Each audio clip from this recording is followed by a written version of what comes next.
So আজ আমি করতে চলেছি এই লুকটা।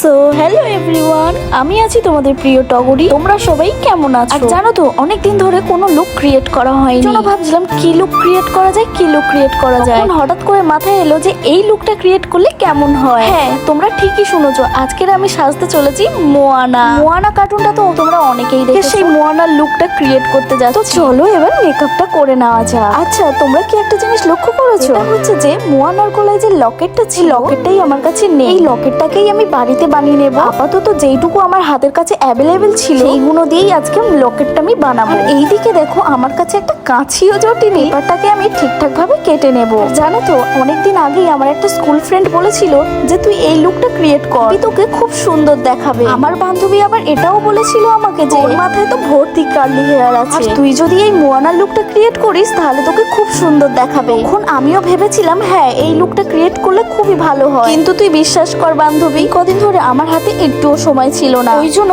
আজকে যে সময়টা পেয়েছি অমনি বসে গেলাম মোয়ানার লুকটা ক্রিয়েট করতে। কিন্তু তোমরা বিশ্বাস করো এই লুকটা ক্রিয়েট করলে আমাকে কেমন লাগবে আমি নিজেও জানি না, খুব কনফিউজেও আছি। কারণ মোয়ানা যে ড্রেস আপটা করেছিল সেই ড্রেস আপটাই আমার কাছে নেই, ওই জন্য আমি মোয়ানা ড্রেসের সাথে মিলিয়ে অন্যরকম একটা ড্রেস বানিয়ে নিয়েছি। তোমরা দেখতেই পাচ্ছো আমাকে কেমন লাগছে। বান্ধবী এতটাও সুন্দর লাগবে আমি ভাবতেও পারিনি। আচ্ছা, তোমাদের কাছে কেমন লাগছে এই লুকটা অবশ্যই কিন্তু কমেন্টে বলে যেও। এই ভিডিওর ট্রানজেকশন লুকটা দেখতে হলে আমার প্রোফাইলে চলে যাও। আমার এরকম ধরনের ভিডিও ভালো লাগলে অবশ্যই কিন্তু ফলো করে নিও। দেখা হচ্ছে পরের ভিডিওতে, টাটা।